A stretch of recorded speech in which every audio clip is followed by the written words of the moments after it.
The phone rang 3 times before Nora Bellamy picked it up, her hands still damp from washing dishes at the diner where she had just finished a 10-hour shift. A woman's voice on the other end asked if she was speaking with Nora Bellamy, and when Nora said yes, the voice told her she needed to come to a law office on Grafton Street by Thursday morning. Someone had died, someone named Edith Marsh, and Edith Marsh had left something for her. Nora stood frozen in her small kitchen, the phone pressed to her ear, trying to place the name. Edith Marsh. She repeated it in her head, turning it over like a stone, searching for any memory that matched. Nothing came. She had never heard the name before in her life. She asked the woman if there had been a mistake. Perhaps they meant a different Nora Bellamy. The voice on the phone, calm and practiced, assured her there was no mistake. The address matched. The date of birth matched. Everything matched. All she had to do was come to the office and sign a few papers, and the rest would be explained to her in person. Nora hung up the phone and sat down at her kitchen table, staring at the crack running along the wall where the paint had peeled the year before and she had never gotten around to fixing it.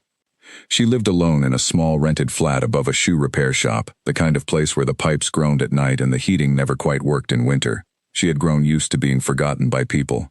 Her own family barely called anymore. So the idea that a total stranger had died and left something behind for her felt less like a gift and more like a trick, the kind of thing con artists pulled on people who were desperate enough to believe in luck. But she had nothing to lose by going. She had the day off on Thursday anyway, and curiosity, once planted, does not let go easily. The law office of Priya Sen sat on the 3rd floor of an old brick building, above a bakery that filled the stairwell with the smell of warm bread. Nora climbed the stairs slowly, smoothing down her coat, feeling out of place among the polished wood and quiet hum of a professional space she rarely had reason to enter.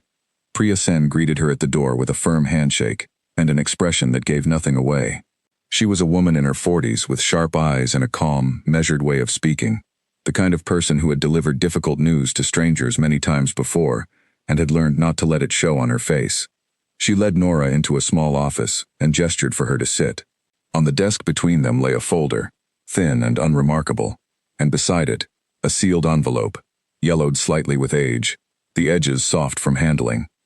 Priya explained that Edith Marsh had passed away 3 weeks earlier, at the age of 81, alone in a small house on the edge of town.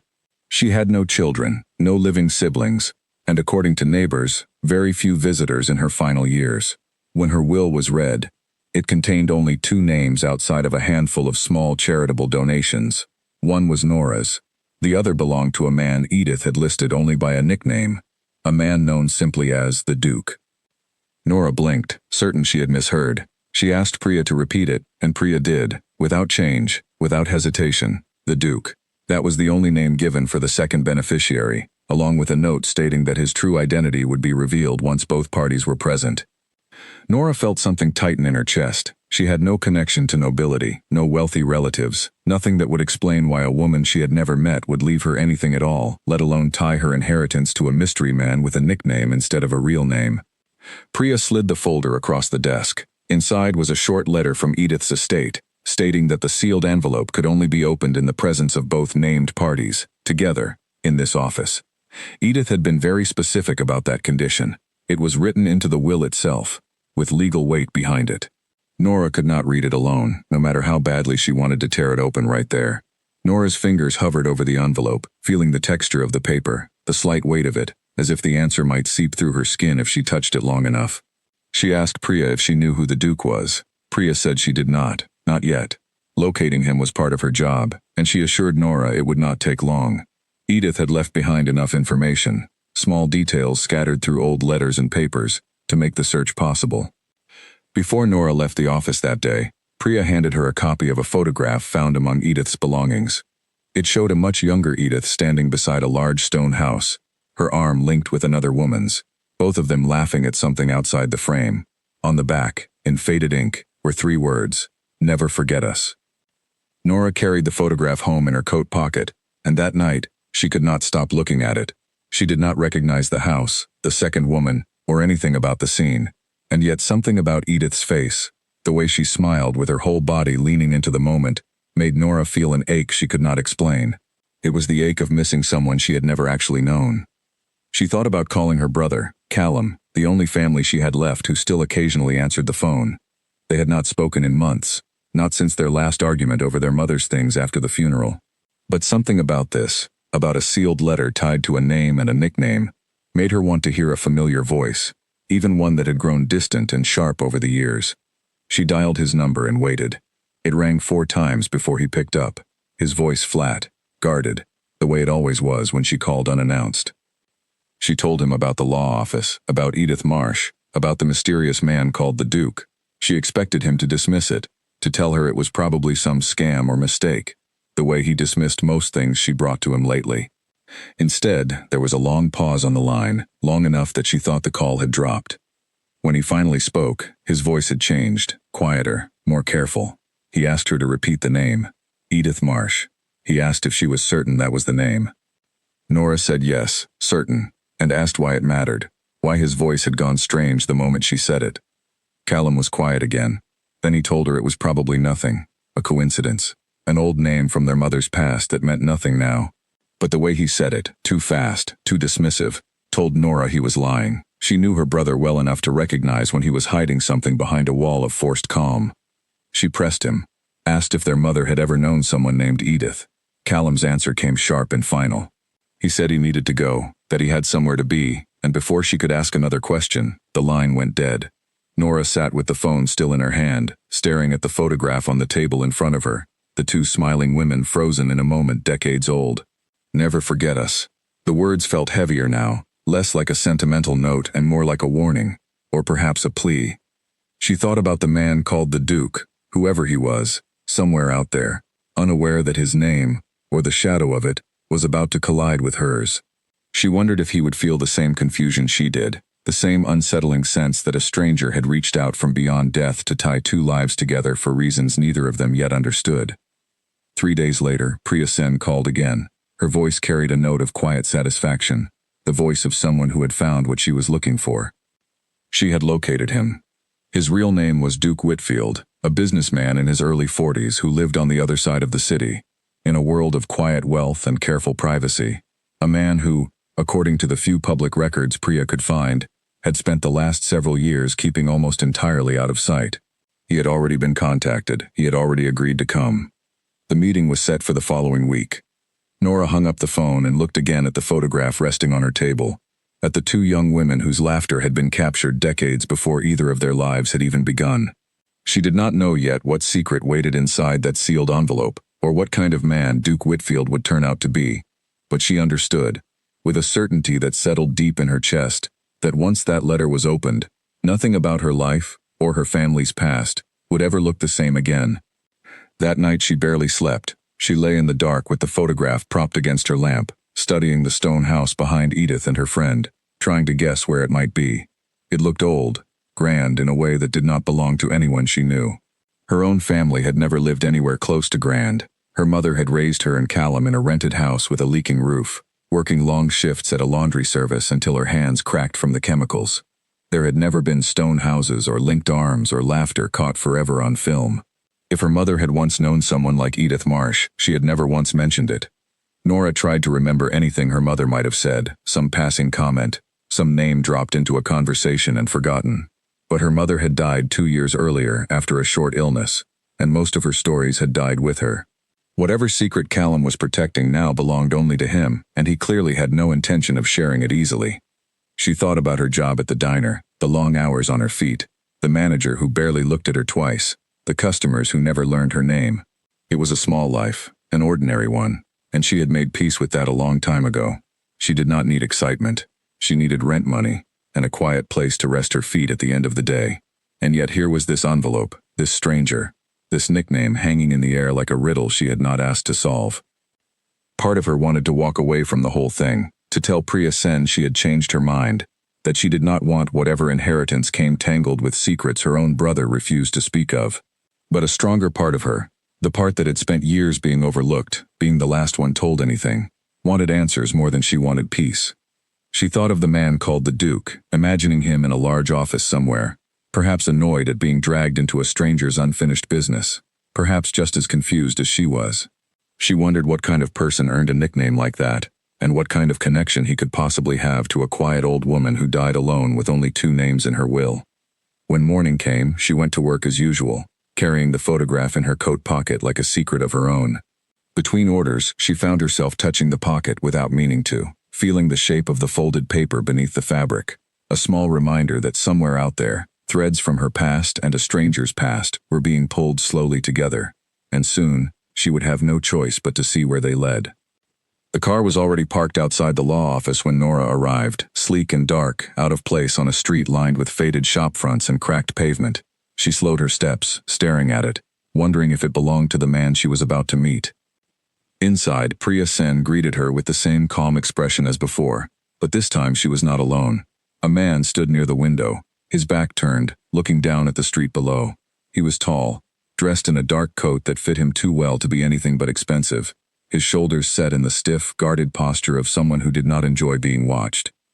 When he turned, Nora saw a face that gave away almost nothing. Sharp jaw, tired eyes, the kind of face that had learned long ago how to hide whatever sat behind it. Priya introduced him simply as Duke Whitfield, and he offered Nora a short nod instead of a handshake, as though touching a stranger was a risk he was not prepared to take.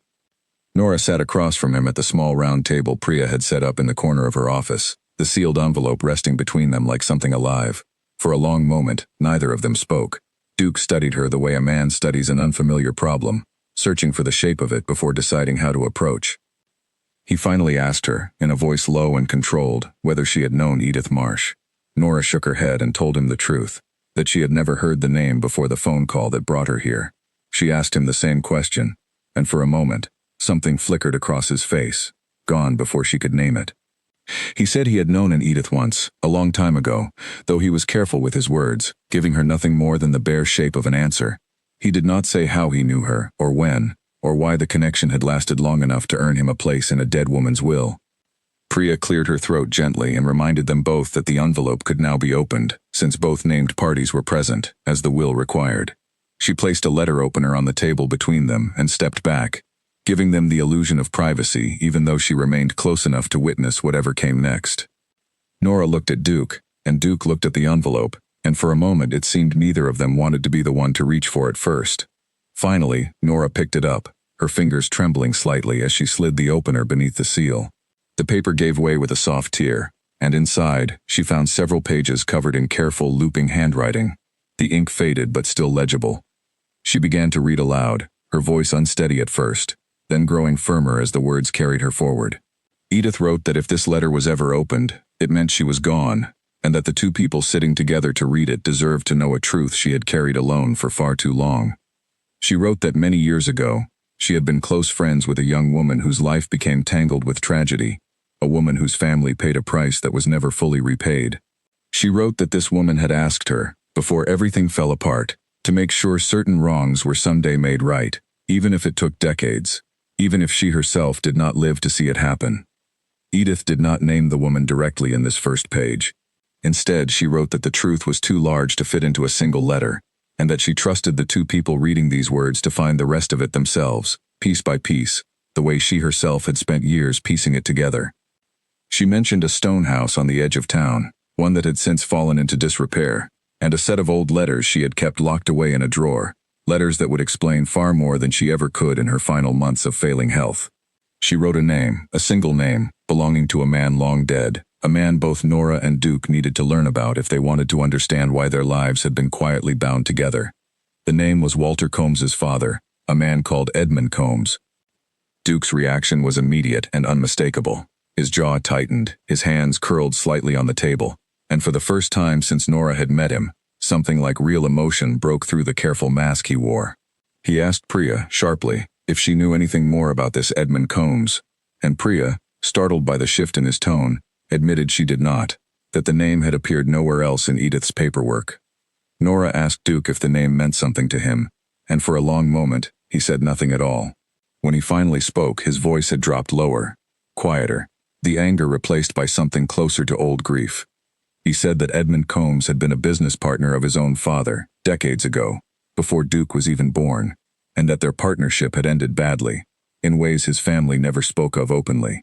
He said the Combs name had haunted his childhood in whispers and half-finished sentences, arguments cut short whenever he entered a room, a silence that had followed him into adulthood without ever being explained. He looked at Nora then, really looked at her, as if reconsidering everything about their meeting now that a shared thread had appeared between them. He asked if her family had ever mentioned the Combs name, and Nora, startled, admitted that her brother Callum had reacted strangely to the mention of Edith Marsh over the phone days earlier, though he refused to explain why. The two of them sat in silence, the letter still open between them, the weight of half-answers pressing down on the small table. Priya, watching from the side, finally spoke, suggesting gently that perhaps the next step was to find whatever remained of Edmund Combs's family, since his name was the clearest thread they had. Duke said, almost to himself, that Edmund Combs had a son who was still alive, still living somewhere in the city, a man Duke had not spoken to in over 15 years, though their father's history had once made them close, in the strange, complicated way that children of business partners often become close, bound not by choice but by circumstance. He said the son's name was Walter. Nora felt a chill settle over her, the same name written in Edith's letter now attached to a living man, someone Duke apparently knew, someone who might finally be able to explain what none of them yet understood. She asked Duke if he thought Walter would talk to him, and Duke's answer was slow, careful, edged with something that sounded almost like dread. He said he did not know. He said the last time they had spoken, it had not ended well, that whatever their fathers had broken between them had eventually broken something between the sons as well, though he did not explain what. Priya suggested they take a few days before deciding how to proceed, giving both of them time to process what the letter revealed before rushing toward more painful ground. Duke agreed, though reluctantly, and Nora found herself grateful for the pause, even as her mind raced ahead, already trying to imagine what Edmund Combs could have done, decades ago, that would leave Edith Marsh carrying a promise all the way to her deathbed. Before they left the office, Duke turned to Nora one final time. He told her, in a voice quieter than before, that whatever this turned out to be, he intended to see it through, not just because Edith had asked him to, but because some part of him had been waiting his entire adult life for an explanation he never thought he would get. Nora found herself nodding, surprising even herself with how much she agreed. She had spent years being the last to know anything about her own family's history. She was not about to walk away now, not when the truth finally seemed within reach, even if reaching it meant confronting the brother who had hung up on her, and the ghosts neither of their families had ever fully buried. Before stepping out onto the street, Nora asked Duke one more question, the one that had been sitting at the back of her mind since the moment she first heard his nickname over the phone. She asked him why Edith had called him the Duke instead of using his real name. He was quiet for a moment, his eyes drifting toward the window, toward the gray afternoon light pressing against the glass. He said it was a name given to him as a boy, by his father's old friends, a joke about the way he used to walk around their estate with his chin lifted too high, pretending to own more of the world than he actually did. He said Edith must have been one of those old friends, though he had no memory of her, no face to match the name, only the strange, disorienting feeling of being remembered by someone who had apparently never forgotten him. Nora found something oddly touching in that. The idea that a woman neither of them could recall had held on to a childhood nickname for decades, waiting for the right moment to use it one final time.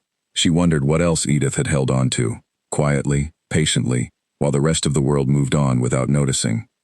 Walking out of the building together, they paused on the pavement, both of them unsure how to end the conversation. The sleek car Nora had noticed earlier waited by the curb, and for a brief, awkward moment, she wondered if Duke would offer her a ride. He did not, though he lingered a second longer than necessary before finally saying goodbye, telling her he would be in touch through Priya once he had gathered his thoughts. Nora watched him go, the car pulling smoothly away from the curb, swallowed quickly by traffic. She stood there a while longer, replaying the conversation in her mind, turning over the name Edmund Combs and the son called Walter, trying to imagine what kind of history could stretch across 3 generations and still refuse to loosen its grip. That night, she called Callum again, unable to stop herself. He answered on the second ring this time, his voice guarded before she had even said a word, as though he already suspected why she was calling. She told him about the letter, about the name Edmund Combs, about the strange reaction it had pulled from Duke Whitfield the moment it was spoken aloud. She asked her brother directly, without softening the question, whether their mother had ever known a man by that name.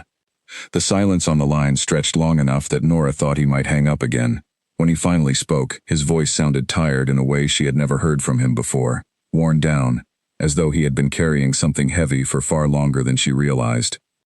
He admitted, reluctantly, that their mother had once mentioned the name Combs, years ago, in a moment of unguarded grief after a few too many drinks on the anniversary of their father's death. She had said something about a debt, about a promise broken, about people who had once mattered to her, and then simply disappeared from her life without explanation. Callum said he had never taken it seriously at the time, had assumed it was just old sadness talking, the kind of thing people say when memory and drink blur together. Nora pressed him for more, but he insisted that was all he remembered, that their mother had never spoken of it again, and he had never asked. He told Nora, almost pleading, that he did not want to dig up things that were better left buried, that some truths only caused pain without ever offering anything useful in return. Nora did not agree, though she did not say so directly.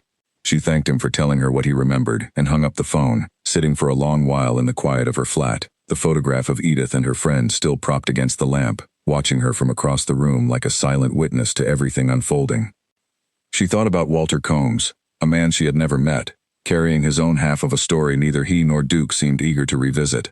She thought about her mother, gone now for 2 years, taking so much of her own history to the grave without ever explaining it to the children who might have wanted to understand her better. Whatever waited for them at the end of this, she understood now that it would not be simple and it would not be gentle. But she also understood, with a certainty she could not quite explain, she and Duke were no longer strangers accidentally tied together by a dead woman's will. They were, whether they liked it or not, partners now in uncovering a truth that had been buried for far too long, a truth that had already touched both of their families long before either of them had been born, and one that neither of them could walk away from now, no matter how much easier it might have been to simply let the past stay silent. Callum was waiting on the front step when Nora arrived, arms crossed, his face already set in the stubborn expression she remembered from childhood arguments over nothing and everything. She had told him she was coming, that she needed to talk in person this time, no more short phone calls that ended with him hanging up before she got the answers she needed. He led her inside without a word, leading her to the small kitchen of the house he shared with his wife, a house far tidier than the one they had grown up in, though it still carried the same worn furniture passed down from their mother, the same chipped mugs stacked in the cupboard. Nora sat at the table while Callum stood by the counter, refusing to sit, as if staying on his feet gave him some kind of advantage. She placed the photograph on the table between them, Edith and her friend standing arm in arm outside the stone house. Callum glanced at it, then looked away quickly, but not quickly enough. Nora saw the recognition flicker across his face before he could hide it. She asked him directly if he knew who the second woman in the photograph was. For a long moment he said nothing, his jaw working as though chewing on words he did not want to release. Finally he admitted it. The woman standing beside Edith was their mother, decades younger, her hair dark and her smile wide in a way Nora barely remembered seeing in person. Nora felt the floor shift slightly beneath her, though she remained seated, staring at the photograph with new eyes. Her mother and Edith Marsh had been friends, close enough to stand arm in arm outside what looked like a grand estate, close enough that the words on the back, "Never forget us," suddenly felt less like a stranger's sentiment and more like a promise between two people who had once meant everything to each other. She asked Callum how long he had known, and his answer came slow and guilty. He said he had found some of their mother's old letters years earlier, hidden in a box at the back of her closet, letters he had read once and then never mentioned to anyone, not even Nora, because their mother had asked him, before she died, never to speak of that part of her life again. Nora felt anger rise in her chest, sharp and sudden. She asked why he would keep something like that from her, why their mother's dying wish mattered more than Nora's right to know her own family's history. Callum's composure cracked slightly under the question, and for the first time in years, Nora saw something like real regret in her brother's eyes. He told her that their mother had been young when she knew Edith Marsh, working as a maid in a grand household, a position she rarely spoke about because of how it ended. Their mother had befriended a young woman there, a woman connected to the family that owned the estate, and the two had grown close over several years, sharing secrets the way only two people at the edges of a powerful family's world could share. But something had gone wrong. Callum said the letters were vague about the exact details, filled more with grief than explanation, but their mother had written about a betrayal, about being blamed for something she had not done, about losing her position and her closest friend, all in the same terrible week. She had written about a family called Combs, about a man named Edmund Combs who had made promises to her that were never kept, promises that cost her everything she had built for herself at the estate. Nora sat very still, absorbing every word, piecing it against what Duke had already told her about his own father's business partnership with a man of the same name. The threads were beginning to weave together, slowly, painfully, forming a shape she was not yet ready to see clearly. She asked Callum if their mother had ever mentioned Edith Marsh by name in the letters, and he nodded, admitting that she had, several times, always with the same aching tenderness, always followed by a line insisting she could never go back, that too much had been broken to ever repair. Nora pressed further, asking what exactly their mother had been blamed for, but Callum said the letters never explained it fully. Whatever accusation had been made against their mother, it had been enough to end her position at the estate immediately, enough to sever her friendship with Edith so completely that the two women apparently never spoke again, despite the ache that clearly lingered in every line their mother had written. Nora thought of Edith, alone in her final years, holding onto a photograph and a promise decades old, apparently never having found the courage or the means to reconnect with the friend she had lost. She thought of her mother, carrying the same wounds silently for the rest of her life, never once mentioning it to the children who might have understood her better if she had. She asked Callum where the letters were now, desperate to read them herself, to see her mother's handwriting laid bare with grief she had never witnessed while her mother was alive. Callum hesitated, then finally walked to a cabinet in the hallway and pulled out a small wooden box, worn at the corners, the same box he had apparently kept hidden for years. Nora opened it carefully, finding a stack of letters tied together with faded string, the paper soft with age. She wanted to read every one right there at the table, but Callum stopped her gently, telling her it would take hours, and suggesting instead that she take the box home, read them at her own pace, and come back to him when she was ready to talk about what she found. She opened the box right there in his kitchen, unable to stop herself, and pulled the string loose from the first bundle of letters. Callum did not object this time, only sat down heavily at the table across from her, watching with an expression that mixed guilt and relief in equal measure, as though some part of him was glad the secret was finally slipping out of his hands. The first letter was dated more than 30 years earlier, written in their mother's careful hand before age had begun to shake it.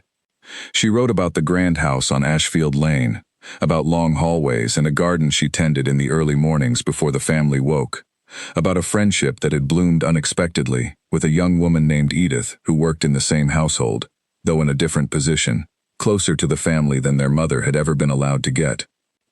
Their mother wrote about evenings spent together after their duties ended, about small kindnesses, about Edith teaching her to read novels borrowed quietly from the family's library and returned before anyone noticed they were missing.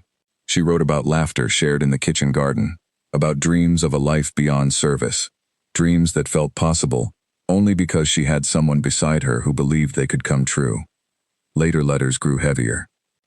Their mother wrote about a man named Edmund Combs, a frequent visitor to the estate, a business associate of the family who had taken a particular interest in her, an interest she described at first with a kind of nervous flattery, and later with a growing unease she seemed unable to name even to herself.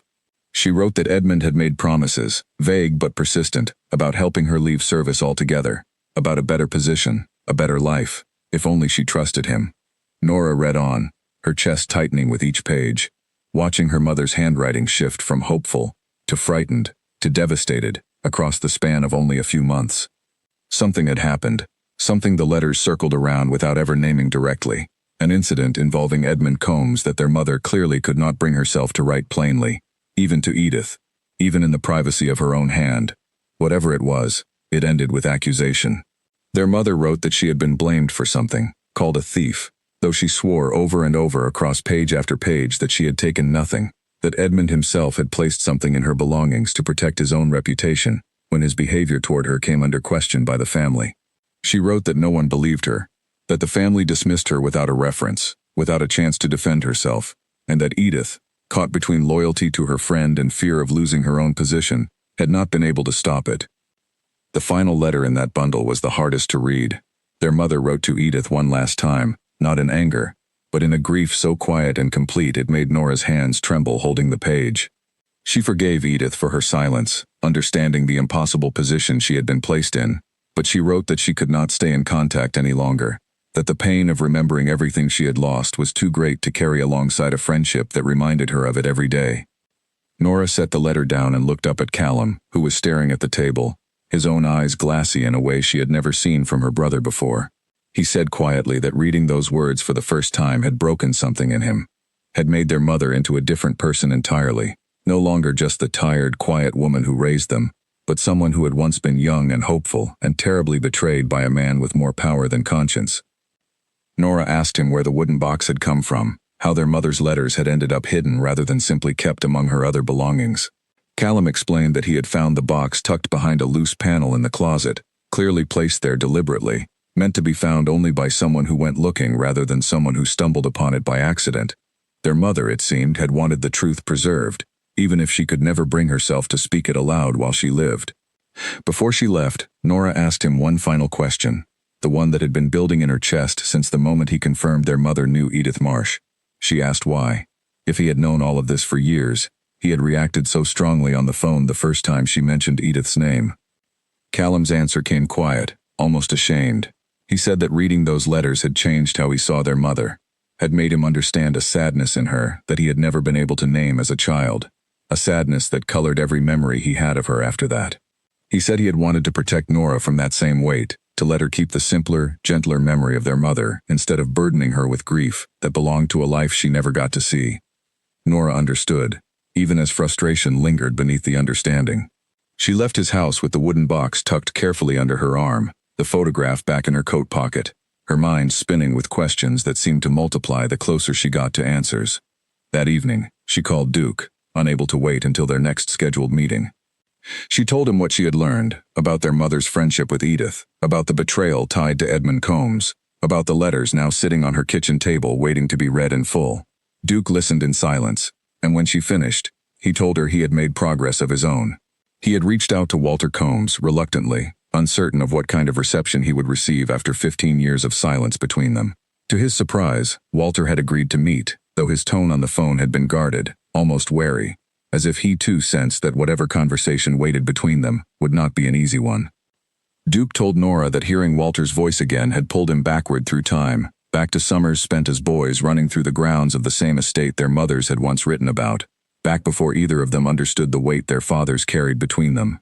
He said he remembered Walter as quick to laugh, generous in a way that seemed at odds with the coldness Duke later associated with the Combs name, and he wondered now how much of that coldness had ever truly belonged to Walter at all, or whether it had simply been inherited, the way old debts and old shame often were, passed down without anyone choosing to accept them. He told Nora about the last time they had spoken, 15 years earlier, at a funeral for Duke's father. Walter had come, uninvited by anyone but drawn by some old sense of obligation, and the two of them had exchanged only a few stiff words before Duke's uncle intervened, pulling Duke aside and telling him, in a tone that allowed no argument, that the Combs family was not welcome, not after everything Edmund had done. Duke said he had never fully understood what his uncle meant by that, only that the anger in his voice had been old and deep, the kind that came from wounds inflicted long before Duke was born. Walter had left without another word, and the two of them had not spoken since, not a single phone call, not a single message. 15 years of silence stretching between two boys who had once climbed the same trees and shared the same secrets, severed by a history neither of them had chosen, and neither of them fully understood. Nora listened to all of this with a growing ache in her chest, recognizing pieces of her own family's story reflected back at her through Duke's memories. Two families, bound together by an old betrayal, both carrying children who grew up in the wreckage without ever being told exactly what had broken in the first place. She asked Duke if he was afraid of what Walter might say when they finally sat down together.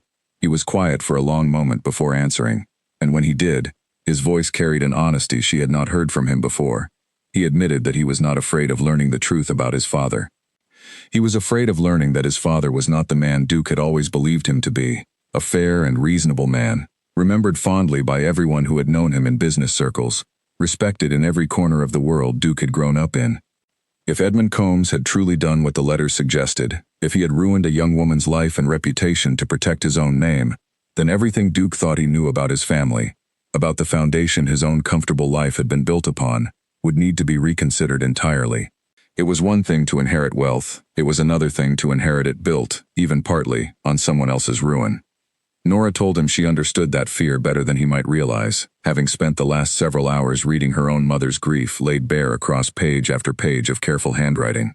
She said that whatever they found in that cafe 2 days from now, at least they would be facing it together, rather than each carrying half a truth alone the way their families had done for 30 years.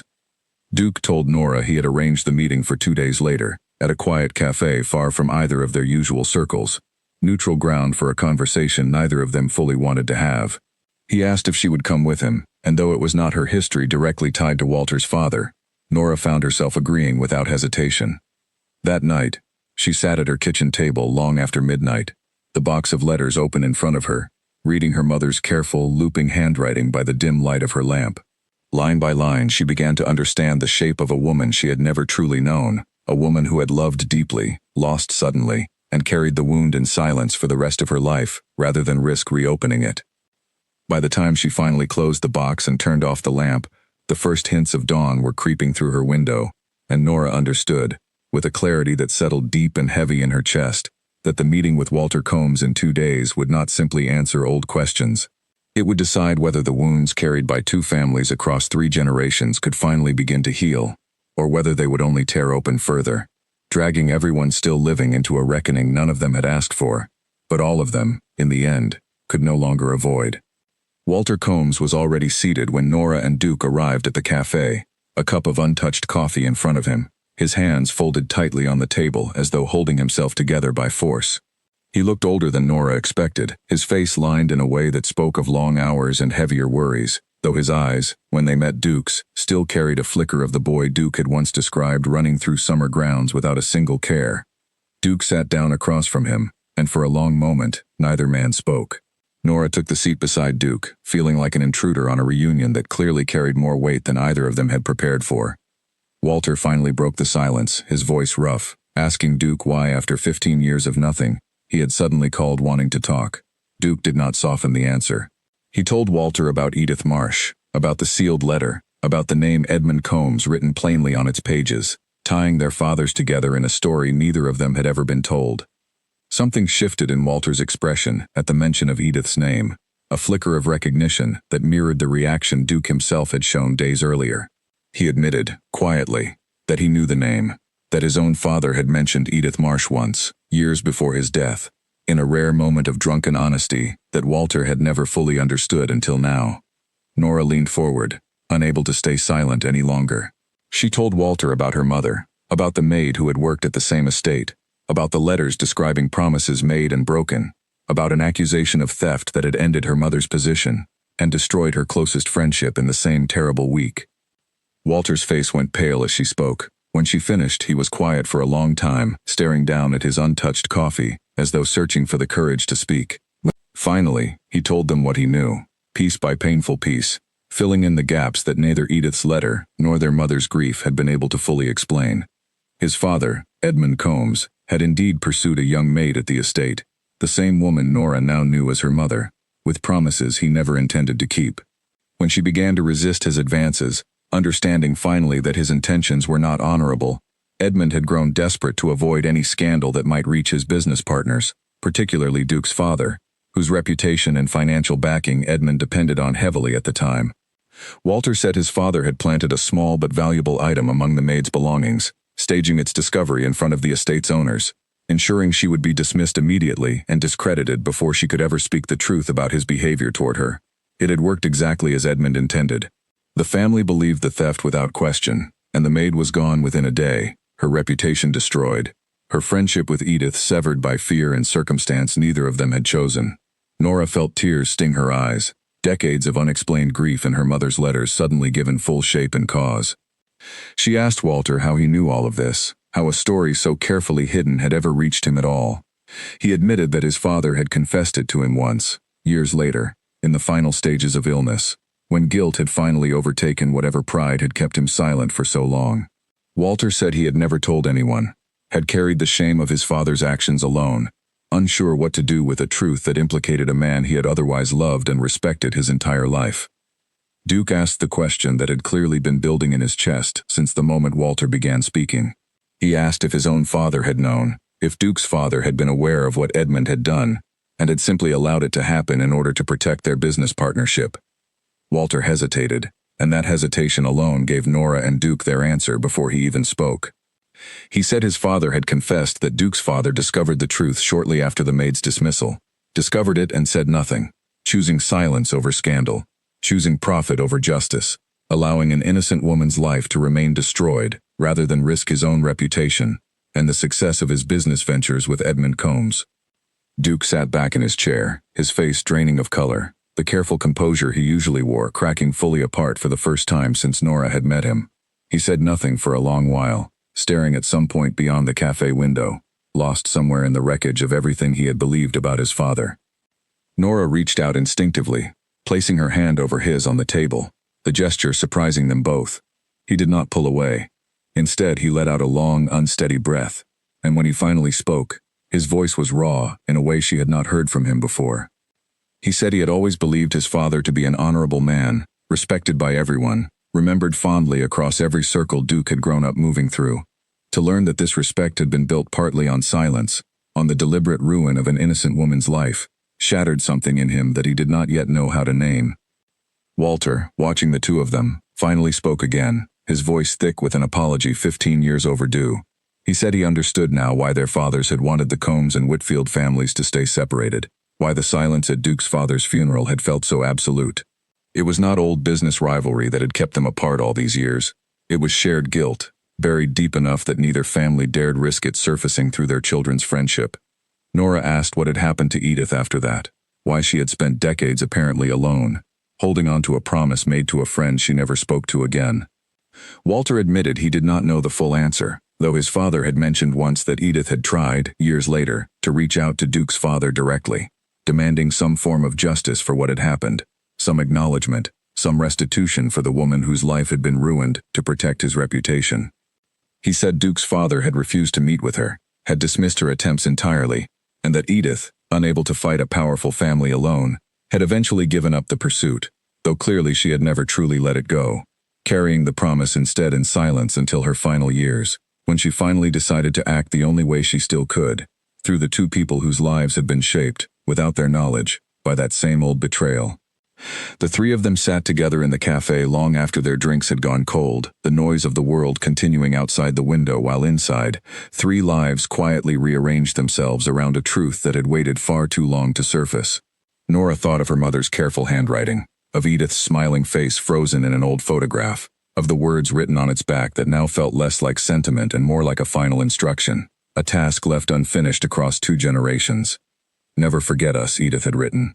Nora understood now what those words truly meant. It was not simply a wish to be remembered. It was a demand that the truth, once buried by powerful men protecting their own comfort, finally be brought into the light, no matter how long it took, no matter who it implicated, no matter how much pain it caused along the way. Duke, still holding Nora's hand without seeming to notice he had never let go, finally spoke again, his voice steadier now, though still carrying the weight of everything he had just learned. He said that whatever his father had done, whatever silence he had chosen decades earlier, it was not too late to make something right. He looked at Nora, and then at Walter, and told them both that he intended to find a way to make amends, not just for Edith's sake, or for Nora's mother, but for the sake of finally putting an old, poisoned silence to rest. Walter reached into his coat and pulled out a small, worn notebook, its cover cracked with age, explaining that it had belonged to his father, tucked away among his private papers after his death. He said he had never shown it to anyone, uncertain what to do with the confession scrawled inside, but he believed now was the time for it to finally serve its purpose. He slid it across the table, and Duke opened it carefully, Nora leaning close enough to read alongside him. The handwriting inside was uneven, shaky in places, clearly written by a man wrestling with guilt in the final months of his life.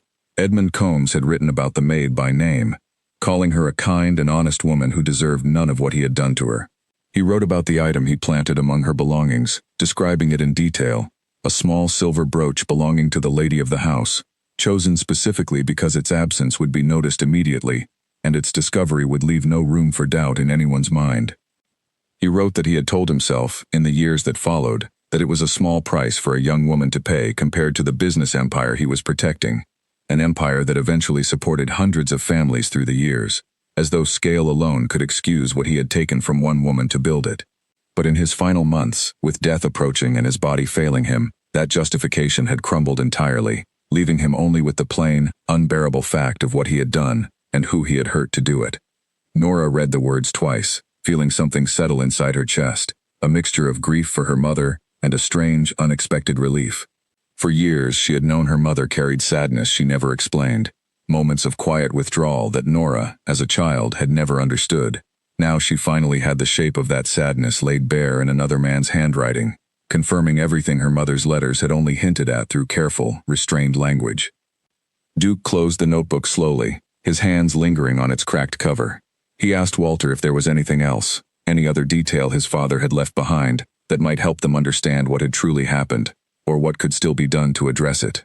Walter said the notebook was the only written record, though he remembered his father mentioning, in that same final conversation, a sum of money he had always intended to send anonymously to the maid's family, a sum he never actually sent, paralyzed by fear of exposing himself even after death. Nora asked how much money he was talking about, and Walter named a figure that made her breath catch, a sum that would have changed her mother's entire life, would have meant a childhood without leaking roofs and cracked hands from chemical laundry work, a childhood spent differently, perhaps happier, perhaps easier, had it ever actually arrived. The unfairness of it settled over the table like a physical weight. Duke, watching Nora's face carefully, said quietly that whatever his father and Edmund had failed to do while they were alive, he intended to finish now, properly, without hiding behind anonymity or fear of exposure. He said it was not charity he was offering, not pity, but simply what should have been given decades earlier, delayed far longer than it ever should have been. Nora felt conflicted hearing this, pride and need pulling against each other inside her. She told Duke she had not come here looking for money, that she only wanted to understand the truth her mother had carried in silence. Duke nodded, understanding, but told her gently that understanding the truth and repairing its damage were two separate things, and that both mattered if this was ever going to be resolved properly, rather than simply explained and then left exactly as broken as before. Walter, watching the exchange, added quietly that his own family's wealth had been built, in part, on the very silence and cruelty his father had just confessed to in that worn notebook. He said he had spent years feeling like a guest in his own inheritance, uneasy in ways he could never fully explain to anyone, and that helping to finally set this right would be the first time in a long while that his family's name felt like it belonged to him rather than haunted him. Before they parted that afternoon, Duke asked Priya Sen, calling her directly from the cafe, to begin drafting the paperwork that would formally acknowledge what had happened and outline a fair resolution for Nora's family, decades overdue but no less necessary for the delay. Priya agreed, though she cautioned that these things took time, that proper documentation and fairness required patience even when the truth itself felt urgent and raw. Nora did not know yet what that would look like, what shape justice or repair could possibly take after so many years of damage. But sitting there, between a man whose family had caused the harm and a man whose father had committed it directly, she felt, for the first time since this entire strange journey began, that they were finally standing at the edge of something that might actually be resolved, rather than simply uncovered and left to ache in silence all over again. Callum's voice cracked through the phone before Nora had even finished explaining what Walter had confessed in the cafe. He told her to stop, to leave it alone, that digging any further would only bring trouble neither of them could afford, especially not from a family as wealthy and connected as the Whitfields. Nora tried to explain that Duke was not fighting against them, that he wanted to help make things right, but Callum's fear had already hardened into anger, the same defensive anger he had shown her their entire lives whenever something threatened to disrupt the fragile stability he had built for himself. He told her that people like the Whitfields did not simply hand over money and apologies without expecting something in return, that she was naive to trust a stranger's guilt so easily, and that their mother, if she were still alive, would never have wanted her children exposed to this kind of attention. Nora reminded him sharply that their mother had kept those letters hidden in a wall for decades, waiting, perhaps hoping, that someday someone would find them and finally understand what she had endured. She told him that silence had never protected their mother from anything, that it had only left her carrying grief alone for the rest of her life, and that continuing that silence now, out of fear, would only repeat the same mistake all over again. Callum hung up before she could finish, the second time in this entire ordeal that he had ended a conversation rather than face it fully. Nora sat in her flat afterward, staring at her phone, feeling the familiar ache of being at odds with the only family she had left, wondering if uncovering this truth was worth the fracture it seemed to be causing between them. Her phone rang again less than an hour later, though this time it was Duke, his voice tense in a way she had not heard since their very first meeting in Priya's office. He told her that his uncle, the same uncle who had pulled him aside at his father's funeral all those years ago, had somehow learned about the meeting with Walter Combs, and had shown up at Duke's office that afternoon, furious. Duke explained that his uncle had spent decades helping manage the family's business affairs, and had clearly known about Edmund Combs's confession, or at least suspected it, long before Duke ever learned the truth himself. His uncle had accused him of threatening the family's reputation, of being naive enough to let guilt over a decades-old scandal jeopardize everything the family had built since. He had demanded Duke drop the matter entirely, warning him that pursuing any kind of public acknowledgement or financial restitution would open the family up to further scrutiny, further old scandals resurfacing, further damage that could unravel far more than just this one story. Nora asked Duke what he had told his uncle in response, and Duke admitted, quietly, that he had not yet decided how to answer. He said the weight of his family's expectations, the pressure to protect a name and a legacy built over generations, was heavier than he had anticipated, heavier even than the guilt he had carried since learning what his father had done. For the first time since they had met, Nora heard real doubt in Duke's voice, and it frightened her more than she expected. She had come to rely on his steady resolve over the past weeks, the quiet determination that had carried them both through every difficult revelation. Hearing that resolve waver now, at the moment it mattered most, left her feeling suddenly unmoored. She told him, carefully, that she understood the pressure he was under, but reminded him of what he had said in the cafe, that understanding the truth and repairing its damage were two separate things, both necessary. She told him that backing away now would mean Edith's final wish, her mother's decades of silent grief, and Walter's own confession, would all have been for nothing, buried once again beneath a family's fear of scandal, exactly the way it had been buried the first time by his own father decades earlier. Duke was quiet for a long moment before finally admitting that she was right, though the admission clearly cost him something. He said he needed a few days to figure out how to handle his uncle, how to navigate the family politics that came with unwinding a secret this old, without destroying everything else his family had built in the meantime. Nora agreed to give him the space, though the uncertainty gnawed at her in the days that followed. She threw herself back into her shifts at the diner, trying to distract herself from the tension building on every side of this fragile arrangement, her brother pulling away in fear, Duke's family pushing back with the full weight of their influence, and somewhere in the middle, the fragile promise made to a dying woman that everyone now seemed at risk of abandoning under pressure. 5 days passed without word from Duke. Nora tried calling twice, but both times the line went to voicemail, and she left careful, restrained messages, unwilling to let her own anxiety spill over into demands he clearly could not meet yet. She began to wonder if his uncle's pressure had finally won out, if the Whitfield family's reputation had proven, in the end, more important than righting an old and painful wrong. On the 6th day, Priya Sen called instead, her voice careful in the way it always was when delivering difficult news.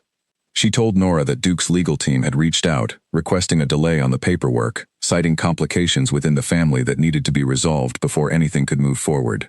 Priya said she could not share further details, only that the process, which had felt so close to resolution just days earlier, was now stalled indefinitely.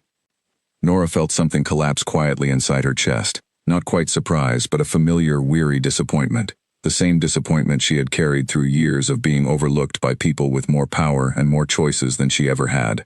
She thanked Priya for the update and hung up the phone, sitting in silence for a long while afterward, staring at the wooden box of her mother's letters still resting on her kitchen table. She thought about calling Walter, wondering if he knew anything more about what was happening within the Whitfield family, but something held her back, a reluctance to drag him further into a conflict that was not entirely his to fight either. Instead, she opened the box again, rereading her mother's final letter to Edith, the one written in quiet, complete grief, the one that had ended their friendship permanently rather than risk further pain. Reading it again now, Nora understood her mother's choice differently than she had the first time. Her mother had not given up out of weakness. She had given up because fighting a family with more money and more power than her had seemed, at the time, like an impossible, exhausting battle she could not win. And continuing to try would only have cost her more than she already had left to lose. Nora refused to accept that same fate for herself. She picked up her phone and called Duke directly, and when he did not answer, she left a message that was no longer careful or restrained. She told him that she understood the difficulty of his position, that she did not blame him for wanting to protect his family, but that she refused to let this end in silence, the way it had ended for her mother 30 years earlier. She told him that if he was not willing to see this through, she would find another way, with or without his help, because Edith Marsh had trusted both of them to finish what she started, and Nora did not intend to let that trust die quietly in a stalled legal process. She hung up and immediately called Callum, surprising even herself with the decision. When he answered, guarded as always, she told him she was not calling to argue this time. She told him she needed his help, that she wanted to bring their mother's letters to a journalist she had heard about through a coworker, someone known for covering stories about powerful families and the people they had quietly harmed over the years. If the Whitfields would not act on their own conscience, perhaps public attention would finally force the acknowledgement Edith had died still hoping for. Callum was silent for a long moment, and Nora braced herself for another refusal. Instead, to her surprise, he asked her when she planned to meet the journalist, and told her, quietly, that he wanted to come with her. He said he had spent years protecting himself from their mother's grief, keeping it locked away out of fear rather than love, and that he was tired of being the reason the truth stayed buried. 2 days later, sitting across from the journalist in a small, cluttered office, Nora and Callum laid out everything: the letters, the photograph, Edith's sealed letter, and the confession found in Edmund Combs's notebook. The journalist listened carefully, taking notes, asking sharp, careful questions, and by the end of the meeting, she told them she believed there was enough here for a serious, well-documented story, one that could not simply be dismissed or buried the way their mother's original accusation had been decades earlier. That evening, as Nora walked home from the meeting, her phone finally rang. It was Duke, his voice steady again, though laced with something new, an urgency that had not been there before. He told her he had heard, through his own contacts, that she had spoken to a journalist, and for a moment, Nora braced herself for anger, for accusation. Instead, Duke told her he understood. He said her willingness to move forward without him, to risk everything rather than let the truth stay silent, had forced him to finally confront his uncle directly, to remind him that protecting a name built partly on someone else's ruin was not protection at all, only a longer, quieter form of the same original harm. He told her that he had made his decision. He was moving forward with the paperwork regardless of his uncle's objections, publicly if necessary, privately if she preferred, but no longer delayed, no longer stalled by fear of scandal. He said Edith had trusted them both to finish this, and he did not intend to fail that trust the way his own father had failed it decades earlier. Nora stood on the pavement outside her flat, phone pressed to her ear, feeling something loosen in her chest for the first time in days. She told him she was glad, relieved, though the exhaustion of the past week still weighed heavily on her shoulders. She asked him what had actually happened with his uncle, curious how he had managed to shift a man so determined to protect the family's reputation at any cost. Duke told her the confrontation had not been easy. His uncle had raised his voice for the first time Duke could remember, accusing him of betraying decades of careful, quiet stewardship over a name that generations of Whitfields had worked to keep untarnished. Duke said he had let his uncle finish, let every accusation land without interruption, and then had asked him a single question in return. He asked his uncle whether he had known, truly known, what Edmund Combs had done to the young maid all those years ago, and whether Duke's own father had chosen silence over justice simply to protect their business interests. His uncle's long pause before answering had told Duke everything he needed to know. His uncle finally admitted that he had suspected the truth for years, though he had never confirmed it directly, choosing instead to let assumption remain assumption, comfortable ignorance being easier to live with than confirmed guilt. Duke told him that comfortable ignorance was exactly the kind of quiet complicity that had allowed the harm to continue unaddressed for 3 decades, and that he refused to inherit that same comfortable silence himself, no matter how much easier it might make his life. He told Nora that his uncle had eventually gone quiet, the anger draining out of him slowly, replaced by something that looked almost like shame. Before leaving Duke's office, his uncle had said only that he would not stand in the way, though he made it clear he still believed this would cost the family more than Duke understood. Duke said he had accepted that warning without flinching, telling his uncle that some costs were worth paying, especially when they were long overdue. Nora felt a fresh wave of respect for him hearing this, understanding now what it must have cost him personally to stand against the one relative who had guided him through the years since his father's death.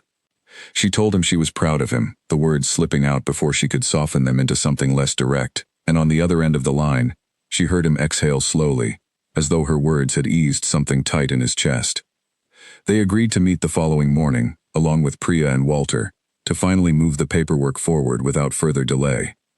Nora spent that night unable to sleep, her mind cycling through everything that had happened since the first strange phone call about a stranger's sealed letter. She thought about how close this had come to falling apart entirely, buried again beneath fear and family pressure, the same forces that had silenced her mother decades earlier. She thought, too, about Callum, who had surprised her more than anyone else through this entire ordeal. The brother who had spent years avoiding difficult conversations had finally chosen, at the hardest possible moment, to stand beside her instead of retreating into silence. When she called him that night to share the news about Duke's decision, his relief was audible even through the phone, and for the first time in longer than she could remember, their conversation ended not with tension, but with something closer to the closeness they had shared as children. before grief and distance had worn it thin. The next morning, Nora arrived at Priya's office early, nerves fluttering in her stomach despite everything that had already been resolved. Duke arrived shortly after, looking tired but resolute, and Walter followed soon after that, carrying a leather folder under his arm that Nora assumed held more of his father's private papers. Priya greeted them all with her usual calm composure, though even she seemed to sense the significance of the moment, laying out documents on her desk with a care that suggested she understood this was not simply routine legal work. She explained that the paperwork Duke had authorized included a formal acknowledgement of what Edmund Combs and Duke's father had done, along with a financial settlement for Nora's family that accounted, as closely as such things could, for the decades of hardship that followed her mother's dismissal. Nora sat across from all of them, feeling the strange, disorienting weight of watching a wrong that had shaped her entire life finally being addressed on paper, in careful legal language, after 30 years of silence. She thought of her mother, gone now, never able to see this moment, never able to hear the acknowledgement she had waited for her entire adult life without ever receiving it. Duke, seeming to sense her thoughts, told her quietly that this alone was not enough, that money and documents could not undo the years already lost. But he said it was the beginning of something more honest than the silence that had come before it, and that honesty, however delayed, still mattered. As the meeting drew to a close and Priya gathered the signed papers into a neat folder, Nora asked what came next, and Duke told her, quietly, that what came next was finally giving Edith Marsh the ending she had spent her final years trying so desperately to arrange. The stone house on the edge of town looked smaller than Nora had imagined from the old photograph, its walls weathered gray, ivy climbing up one side where no one had trimmed it back in years. It had passed through several owners since Edith's time there, but the current family, once they learned the history behind the request, had agreed without hesitation to let Nora, Duke, Callum, and Walter gather in the garden one final time. Nora stood at the edge of the same patch of earth where, decades earlier, her mother had once tended flowers in the early mornings before the household woke. She held the photograph in her hand, comparing it against the space in front of her, matching the angle of the stone steps, the shape of the old iron gate now rusted but still standing. Duke stood beside her, quiet, watching her study the space with an expression she had come to recognize over the past weeks, something between respect and careful patience, giving her room to feel whatever she needed to feel without rushing her through it. Behind them, Callum and Walter spoke in low voices, an unlikely friendship forming between two men whose fathers' choices had shaped both of their lives, long before either of them had any say in the matter. The formal settlement had been finalized the week before, quiet and dignified, without the public spectacle Nora had once feared or the total silence Duke's uncle had once demanded. Somewhere between those two extremes, Duke had found a middle path, a private acknowledgement delivered directly to Nora's family, along with a donation made in Edith Marsh's name to a charity supporting domestic workers, a gesture Duke had insisted on once he learned how deeply Edith had cared about protecting people like Nora's mother throughout her own life. The journalist Nora had spoken to ultimately agreed to hold the story once she learned that a genuine resolution had been reached rather than another attempt at quiet burial. She told Nora she would still write about it eventually, not as an exposure aimed at causing harm, but as a story about accountability finally being chosen freely rather than forced through scandal, a story Nora found she did not mind being told, so long as it was told honestly. Standing now in the garden, Nora finally understood why Edith had chosen this particular way to reach across time, tying two strangers together through a sealed letter rather than simply naming names outright. Edith had known, perhaps from her own failed attempts decades earlier, that truth forced too quickly onto people rarely took root. It needed space to unfold naturally, needed the people carrying it to choose, again and again, whether to keep pursuing it, even when the easier path would have been to let it stay buried. She thought back to the morning the settlement papers were finally signed, a quiet occasion in Priya's office rather than the dramatic confrontation she had once braced herself for. Duke had insisted on including a personal letter alongside the formal documents, addressed to Nora and Callum both, written in his own hand, rather than dictated through lawyers. In it he had written plainly that no amount of money could undo 30 years of hardship, but that he hoped the acknowledgement, at least, might offer some measure of the dignity that had been stolen from their mother when she was dismissed without a chance to defend herself. Callum had read the letter twice at the table, his jaw tight, and when he finally looked up he told Duke, quietly, that their mother would have appreciated the honesty more than the money itself. She had spent her whole life being disbelieved, and simply being believed now, even posthumously, seemed to matter more to Callum than anything else the settlement could offer. Duke had nodded, understanding, and told him that he agreed completely. That the money was simply a practical gesture attached to something far more important. The plain, overdue admission that a wrong had been done, and someone was finally willing to own it. Priya had also shared, before they left her office that day, a small detail she had uncovered while finalizing the paperwork.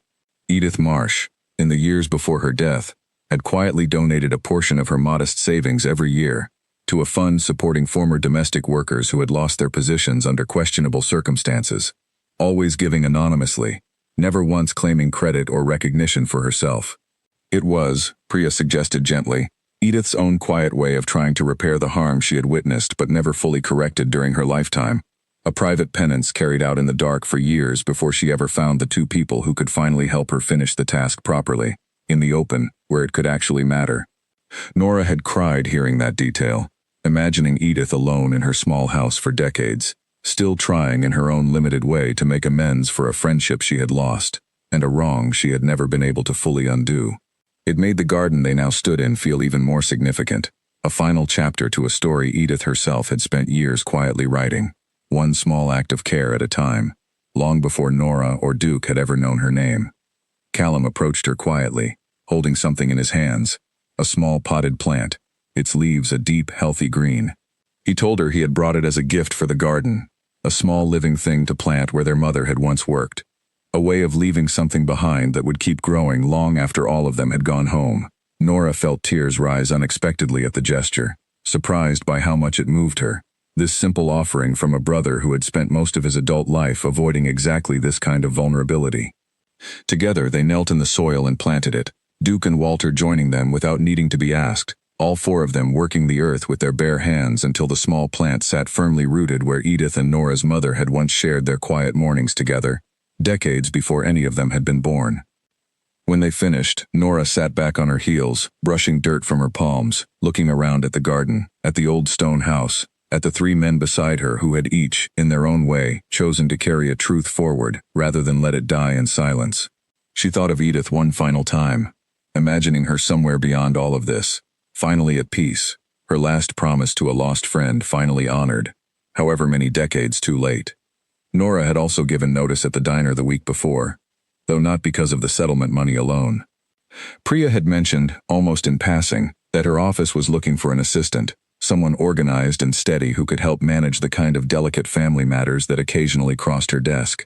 Nora had hesitated at first, uncertain whether she was suited for such work, but Priya had told her plainly that the patience and care she had shown throughout this entire ordeal, holding steady through grief and uncertainty without ever losing her resolve, was exactly the kind of quality she valued most in the people she worked alongside. Nora had accepted, feeling for the first time in years that her life was moving towards something chosen rather than simply endured. Callum, too, had begun to change in small but noticeable ways since that first difficult phone call weeks earlier. He had started visiting more often, bringing his young daughter along on weekends, letting Nora into a part of his life he had kept carefully separate for years, out of some old instinct to protect his family from the same disappointments he had grown up with. He told Nora once, quietly, that reading their mother's letters had taught him something he hadn't expected, that protecting people by keeping them in the dark usually cost more than it ever saved, and he did not want to raise his own daughter believing that silence was ever truly safer than honesty. Walter spoke first, breaking the comfortable silence that had settled over them. He said that going through his father's old papers, in the weeks since their first meeting at the cafe, he had found something else, something he had been saving to share until the right moment arrived. He pulled a small folded paper from his coat, worn soft with age, and handed it to Nora carefully. It was a letter, written not by Edmund Combs but by Edith Marsh herself, addressed to him directly, dated only a few years before her death. Nora unfolded it slowly, her hands trembling slightly as she began to read. Edith had written to Edmund, near the end of both of their lives, one final attempt to demand accountability, before it was too late for either of them. She wrote that she had never stopped thinking of her lost friend, never stopped carrying the guilt of her own silence during the accusation that ended their friendship. She wrote that she understood now, with the clarity that only comes late in life, that her silence back then had made her complicit in the harm done, even though she had not been the one who orchestrated it. She wrote that she intended, before she died, to find a way to make things right. Whether or not Edmund chose to help her, she asked him, one final time, to consider confessing what he had done, to give her lost friend's family some form of justice before it became too late for anyone to receive it. Edmund had apparently never responded, at least not in writing, though the eventual confession recorded in his own worn notebook suggested her letter had planted something that eventually grew, slowly, into the guilt that led him to write his own confession before his death. Nora looked up at Walter, understanding now the fuller shape of what had happened. Edith's persistence, even in the face of Edmund's silence, had eventually cracked something open in him, decades after the original harm, indirectly leading to everything that followed: the notebook, Walter's own guilt, the eventual meeting in the cafe that had finally connected all of their scattered pieces together. She folded the letter carefully and held it against her chest for a moment, feeling the weight of a woman she had never met but who had, in the end, shaped the entire course of her recent life more profoundly than almost anyone else ever had. Duke, watching her, asked quietly if she was all right. Nora nodded, though tears had gathered freely in her eyes now, no longer trying to hold them back. She told him she finally understood why Edith had chosen her and Duke specifically, rather than simply confronting Edmund or Duke's father directly while they were alive. Edith had learned, through her own failed attempts, that the people who caused harm rarely chose to fix it on their own, no matter how much guilt eventually caught up with them. But their children, given the chance and the truth, still had the freedom to choose differently, to finish what their parents never had the courage to complete. The afternoon light began to fade as they finally prepared to leave the garden. The small plant now settled firmly into the earth, a quiet, living marker of everything that had finally been resolved. Nora found herself walking beside Duke toward the old iron gate, the others trailing slightly behind, deep in their own quiet conversation. She asked him, somewhat hesitantly, what he intended to do now that the settlement was finalized and Edith's wish had been fulfilled. Duke was quiet for a moment before answering, telling her he was not entirely certain, only that something about the past several weeks had changed the way he saw his own life, his own inherited comfort, in ways he was still working to fully understand. He told her that he had spent years keeping people at a careful distance, a habit inherited, perhaps, from a family that had always prioritized protecting its name over forming honest connections. He said working alongside her through this ordeal had reminded him what it felt like to actually trust someone, to let someone see him without the careful mask he usually wore in every other part of his life.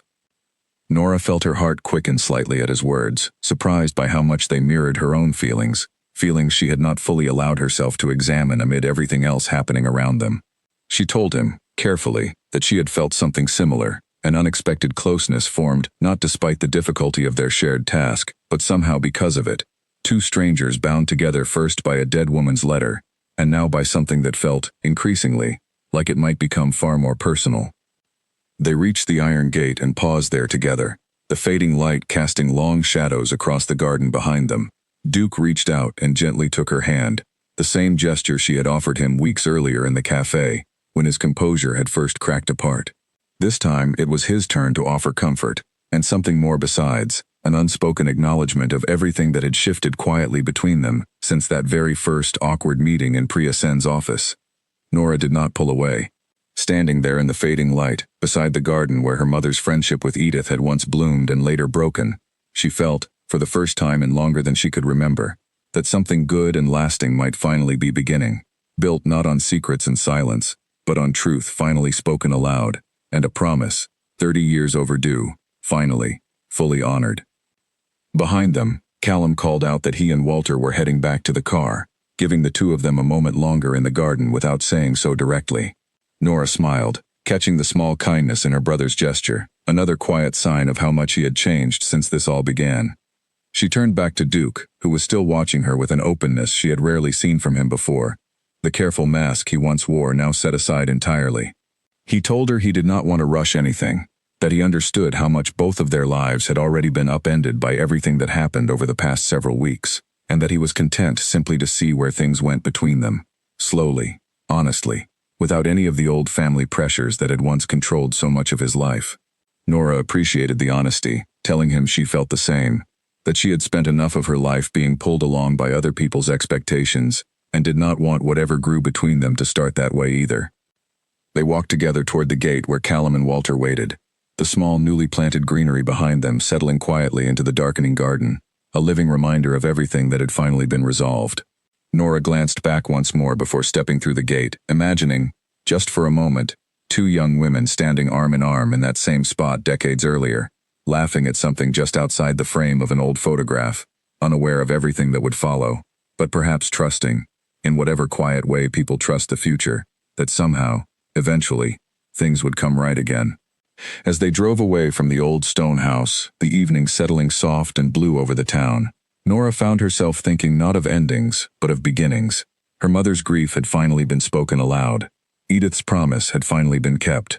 And somewhere in the space between an old, buried wrong and its long overdue repair, she had found a brother willing to be honest again, a friend in Walter who no longer carried his father's guilt alone, and in Duke, something she had not expected to find at all when this strange journey first began, with a phone call about a stranger's sealed letter. Whatever came next for any of them, she understood now that it would be built on something far sturdier than silence ever could have offered, and that alone felt like the truest gift Edith Marsh could have ever left behind. A year passed before Nora returned to the stone house again, this time on a bright spring morning instead of the fading light of that first quiet afternoon in the garden. The small plant she and Callum had placed in the soil had grown tremendously, its branches now thick enough to cast a small patch of shade over the very spot where her mother once knelt among the flowers decades earlier. She stood there with Duke beside her, his hand resting comfortably in hers, the careful distance he once kept from nearly everyone in his life long since dissolved between them. Over the past 12 months, their relationship had grown slowly, deliberately, the way Duke had once promised it would, built on long conversations rather than grand gestures, on trust earned through consistency rather than declared in a single dramatic moment. Nora's work at Priya's office had grown into something she genuinely loved, her days filled with careful, meaningful work helping other families navigate difficult inheritances and buried histories, work that felt, in its own quiet way, like a continuation of everything Edith Marsh had set into motion the day her sealed letter finally reached the right hands. Priya had told her more than once that she had a rare gift for handling delicate family matters with patience and care, a gift Nora suspected she owed, at least partly, to everything she had lived through over the course of that difficult transformative year. She often thought back to the earliest days of this journey, the confusion and suspicion she had carried into that first meeting with Priya Sen, certain the whole affair would turn out to be some kind of mistake or scheme aimed at people with too little to lose. She thought of the guarded, careful man Duke had been in those first weeks, so unlike the person who now stood beside her, laughing easily, speaking openly about things he once would have kept locked away behind polite distance and careful composure. She understood now that the process of uncovering old grief had not simply revealed a hidden history. It had reshaped both of them, softened the parts that fear and inherited silence had once hardened, and left something behind that felt, in its own quiet way, more honest than either of their lives had been before. Callum had become a regular fixture in her life again, the distance that once defined their relationship replaced by something closer to what she imagined they might have shared as children, had their mother's grief not quietly shaped so much of their upbringing without either of them fully understanding why. His daughter had taken to calling Nora her favorite aunt, a title Nora wore with more pride than she ever expected, especially on the weekends when Callum brought her along to visit, letting the little girl run freely through gardens and parks while the adults talked quietly nearby. Walter had used a portion of his own inheritance to establish a small fund in his father's name, though not to honor Edmund Combs directly. Instead, the fund quietly supported domestic workers who found themselves wrongly accused or dismissed without fair process, continuing, in a much larger and more public way, the same quiet penance Edith had once carried out alone and unnoticed for decades. He told Nora once, over coffee shortly after establishing it, that using his father's name for something genuinely good felt like the only way he knew how to separate the man his father had actually been from the harm he had caused, without pretending the harm had never happened at all. Priya, too, had grown fond of watching the entire story unfold, telling Nora once, near the end of a long workday, that in all her years handling wills and inheritances, she had rarely seen a case where the truth, once finally uncovered, brought people closer together rather than driving them further apart. She said most families she worked with chose comfortable silence over difficult honesty, and that watching Nora's family, and Duke's, choose the harder path instead had reminded her why she had entered this profession in the first place, not simply to manage paperwork, but to help people find their way through exactly this kind of long overdue reckoning. Duke's uncle, though never fully reconciled to what had happened, had eventually stopped fighting the settlement, choosing instead a strained but functional silence that Duke had learned to accept as the best outcome available, given everything that had come before. Duke told Nora once that he no longer needed his uncle's approval the way he once had, that the process of uncovering his father's true history had, in some strange way, freed him from a lifetime of trying to live up to an image that had never been entirely true to begin with. Standing together in the garden that spring morning, Nora reached into her coat and pulled out the old photograph, now kept carefully in a small frame rather than folded loose in her pocket the way it had traveled with her for most of the past year. She held it up beside the growing plant, comparing the two, the young laughing women from decades earlier and the quiet, thriving green life that had grown from the same patch of earth where their friendship had once bloomed.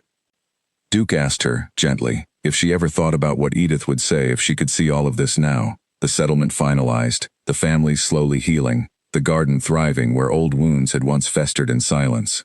Nora considered the question carefully before answering, imagining Edith somewhere beyond all of this, finally at rest, her decades-long promise fully honored at last. She told Duke she believed Edith would simply be glad, not for the money or the formal acknowledgement, though those mattered too, but for the fact that two families who had spent 30 years shaped by silence had finally learned to speak honestly with each other again. She said Edith had understood something that had taken the rest of them far longer to learn, that truth delayed was not truth denied, that even wrongs buried for decades could still, eventually, be brought fully into the light, so long as someone remained willing to carry the search forward long enough to see it through. They stayed in the garden a while longer, watching the morning light shift slowly across the old stone walls, listening to birds settling into the branches of trees that had stood there long before any of this story began, and would likely stand long after all of them were gone as well. Nora thought about her mother, gone now for several years, but finally, in whatever way such things could be measured, given the dignity and acknowledgement she had been denied throughout her own difficult life. She thought about Edith too, a woman she had never actually met, and yet who had shaped the entire course of her recent life, more profoundly than almost anyone else she had ever known. She wondered sometimes what Edith had been like as a young woman, before grief and distance separated her from Nora's mother, imagining the two of them laughing together in this very garden, sharing borrowed novels and quiet dreams of a different kind of life, unaware of everything that would eventually come between them, and unaware too that decades later, their daughters and strangers alike would finally finish what they had started. Before they left the garden that morning, Duke turned to Nora with something new in his expression, a careful nervousness she had rarely seen from him since the earliest days of their strange, unlikely partnership. He reached into his coat and withdrew a small box, and Nora felt her breath catch as she understood, suddenly and completely, what he was about to ask her. He told her that this garden, of all places, felt like the only fitting place to ask, given everything it represented, not just the ending of an old, painful story finally set right, but the true beginning of something entirely their own, built on honesty rather than secrecy, on trust rather than fear. He asked her if she would be willing to build that future together with him, properly, permanently, the way Edith and her mother had once dreamed of building lives beyond the limitations placed on them by people with more power and fewer scruples than either of them ever had. Nora said yes without hesitation, tears gathering freely in her eyes, as Duke slipped the ring onto her finger, both of them laughing softly through the emotion of the moment, standing exactly where two other young women had once stood arm in arm, laughing at something just outside the frame of a photograph that had, against every possible expectation, ended up changing the entire course of both of their lives. As they finally walked back toward the gate, Nora glanced once more at the small plant growing steadily in the soil behind them, its branches reaching a little higher than they had the year before, its roots settling a little deeper into ground that had once witnessed both a lasting friendship and its painful, unfair end. She thought of the words written on the back of that old photograph, the simple, insistent plea that had somehow reached across 30 years and 2 generations to finally find its answer. "Never forget us," Edith had written.